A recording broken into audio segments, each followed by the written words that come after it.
Yo, what's going on? It's your boy Cuban Link, man. I'm going once again. Once again, your fat boy, Joeisha Caps, has to be stopped, has to be put on trial.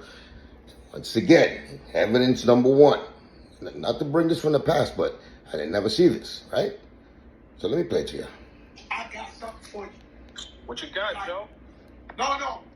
This, you know how I say I got a Joker moment? Yes. I got something for you. Historic. Oh my legendary. Over, above, and beyond to the culture. Wow. Do you want me to set it off with that and then play that and then give you the other shit? We gotta set the tone, Crab. So why not? I woke up this morning randomly. Shout out to LB, my brother producer. Derek D. Angelated. Yes. He texts me and says, I've been looking for this for years. Wow. And he sent me a snippet when I tell everybody I was making an album with notorious B.I.G. I never had a song. Puff Daddy never let me walk out the studio with a song. I never had it in my possession 20 years later. Now, I just want... Wait a minute. I want you to hear how you see how excited, how he's doing the presentation of this, right? He's talking about, he was going to do an album with Biggie. Even though that's the topic that he said and he got off that topic. I never seen this interview, right? Because the reason I'm showing you this interview, because I never heard the actual clip that Angeletti D-Dot sent him. I never heard that song. Remember, I always told y'all, I go back in the archives, even on, Panda Chop. And before Panda Chop, I always told y'all that I got the chance to meet Biggie. And I got the chance to meet Biggie, of course, because we was working, me, Joe, and Pun, we was working together, and that was the time we was together. And I always told you that it was one incident when I got to meet Biggie, and then I went upstairs to Daddy's house, and I met him. He was sitting right there on the left. As soon as we walked in the studio, me and Pun and Joe went in there. And he said, what's up? I told you, he said, what's up? You know what I'm saying? He was just chilling, and he was just in the dark by himself. He introduced us, Puffy introduced us to him. He said, what's up to everybody? And then he told us, he said, Puffy told Big, hey, yo, tell them what you want from them so they could do it in the studio. You know what I'm saying? Maybe they could do it. You know what I'm saying? Because you say you wanted some Spanish shit. You know what I'm saying? And, Pun and Joe, we was there. And Pun looked at me once we heard Biggie say, yo, I just want some gangster shit. I just want some, like, Scarface shit in the beginning of this song. Because I'm going to do it. I'm going to do it, tell a story and stuff. So I want, some Spanish shit. Like in front, in the intro. You know what I'm saying? Some guys talking, like, the deal went wrong. Or, you know what I'm saying? Like Scarface, like the Hector scene in Scarface. You know what I'm saying? So they know, like Joe and Pun know that I know how to speak Spanish. You know what I'm saying? Now, I was the rookie at the time, real rookie. Like, oh, shit, y'all want me to do this? So they both put me to do this shit, right? So me and Pun went, and he told me, yo, the twin, take the lead in the Spanish shit. You know what I'm saying? Like talking on a mic. So me and Pun went in there first. So I was like, yeah, Castillo, ¿qué pasa? ¿Quién quiere problema? You know what I'm saying? Just talking that Spanish shit.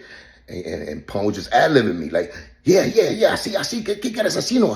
You know, so we were just in there talking, and y'all could hear this in the background. Y'all won't be able to hear this in the background. So then after me and Pun went and did our stuff, Biggie was like, yeah, he was hyped up. Then Joe went in there, and he put his spice on top on a separate track by himself. You know what I'm saying? So he could be part of it. So it's supposed to be us three. So this is, let me let you continue. Go that far. But he sent me one of the songs 2 days. 2 days. Whoa. Even though it was 4 years ago, he recorded. For you and the real hip-hop fans, this is one of the songs that was on the B.I.G. Fat Joe album. He's lying. You press play. That was for Biggie's album. That was for it ain't big. Life After Death. You hear it? Who's it produced by? Yo, we need D-Dot to set the vocal. He played the intro and the music. But this is an artifact. Stop it. See, stop it. This is an artifact. You hear that? This is an artifact. That's what he's saying. My man, he's talking over that because he could hear me and Pun in the background talking while he's on top. He put his vocals up. I guess D-Dot put his vocals up. But that was the same track that me and Pun went and did our thing. And he wanted me and Pun. Like Biggie told us to go. You know what I'm saying? Because Joe was like reluctant of trying to go in there because he didn't know that much Spanish only like that. You know what I'm saying? But he did go in there, you know what I'm saying, by himself, and he put that third, the third spice on it after me and Pun. So he was in the back of us, like we was all together arguing and just talking shit, on the terrorist question back in the days. So this nigga got the nerve to say that this snippet of this intro that me, Pun, and him did in Daddy's house, while Biggie was there, because Biggie was like, do it again. Like he was really, you know what I'm saying, like doing them extra shit to us, because we did a couple of takes. But this nigga got the nerve to, and this is why the whole, I guess, the gas up of him doing an album with Biggie came along. And I never knew that. I never knew that this nigga's using, once again, like he took my credit from, like, you know what I'm saying, for my song, the hook that I did for Senorita. So he did this again. He used me, that I'm involved in it, me and Pun, the intro, and he gassed that whole thing since Biggie's dead and he can't speak for himself. He used that little snippet right there to sell the fact that he did an album with Biggie. Incredible liar. Disgusting. I had to just share this story, man, because we was talking about it. But let's listen again. Let's continue listening. Watch how far as he goes to sell it. And you see the dude that's interviewing him, you see how hype he is. So this is how he sells his fucking lies. So this is that Joe produced the record?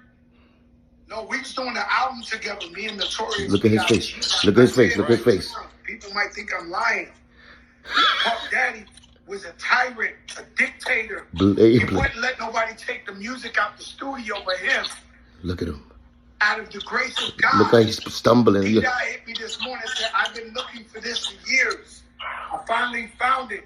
And sent me a snippet of one of the songs of Fat Joe and Notorious B.I.G. Look at he's laughing because he knows he's lying. The verses. All I can play is what he sent me. The intro. Press play from the top again. Wow. I never lied. Oh, wow, he never lied. Look at him.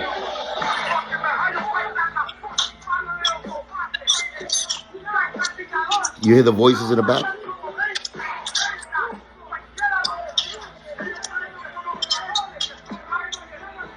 You can hear that. Big Papa. So he sent me an intro. Look at that. Wow. Send you an intro. Right. Look at him. Trying to sell it. Look at his face. Trying to gas everybody. He's a...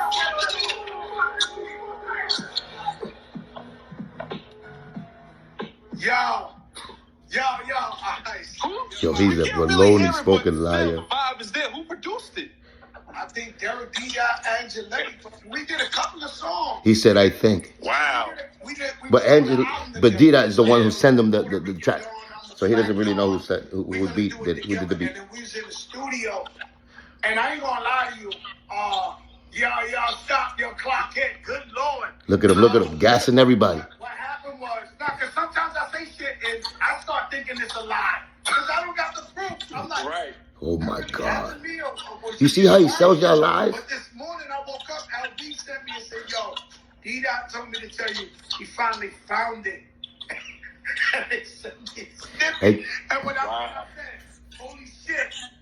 Look at his face. I'm going on an artifact show. I got a artifact.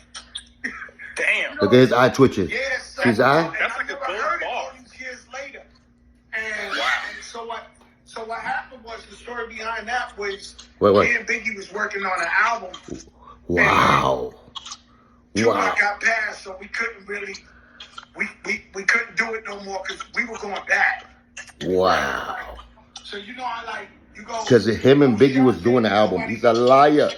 That song was for life, the life after death. Me and Pun was there. I was there. I was part of the vocals that's in there in the background. Ask D-Dot this. If y'all want to confront, or you know, I wish somebody would ask that D-Dot on the road. You know what I'm saying? I wish Panda would have asked him when he interviewed him about that song, if he did the beat. Because definitely we was there, me and Pun. And that's the shit that I've always been talking about. That's the song that I always, and the story that I always been telling y'all, that I got the chance to meet Biggie because of that. And that's after I did Senorita. That's where we earned the whole backstage pass with Biggie, because now we was working together. So we did the intro, and then he got on it with us. So it was us three in there. So I guess, you know what I'm saying, B.I.G just put his vocals up, because you could do that when you go back in the studio. You just raise one vocal, so you could mute me and Pun, or you could have, the other way around. You could just, but me and Pun went in the booth at the same time. So if you raise Pun up, you're going to raise me up. You know what I'm saying? So we was both in the same booth. Joe went in by himself, and he did it on top of us.